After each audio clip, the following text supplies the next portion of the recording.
तो guys thumbnail रो आपण जानि पारथो आज वीडियोटा कौन सो जानते आम बाइक इंजिन ऑयल केमती पकेबा।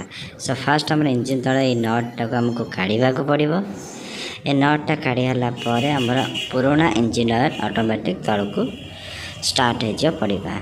देन आउ टे फोर्सफुली माने पड़ापे आमको इंजिन ऊपर नट टाक खोलिया पड़ो। जो पटे आम इंजिन ऑयल पड़े यही नट टाक आपको खोलिया पड़ो। खोलीदेला आमर जितक भी इंजिन ऑयल अच्छे आराम से सी बाहर जीव तल बाटे।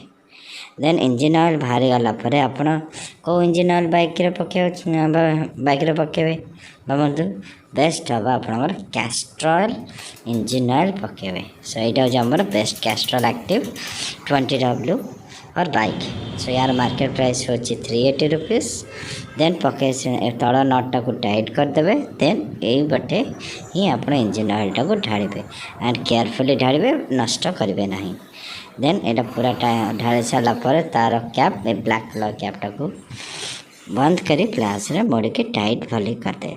सो भावुँ आपण मैंने बुझीपारे आप बाइक निजे केमिति इंजिन ऑयल चेंज करें। सो जदि आपको वीडियोटा भल लगुच सो काइंडली लाइक करंतु और मो चैनल टाको सब्सक्राइब करंतु एमती नुआ नुआ वीडियो देखिए। Thank you.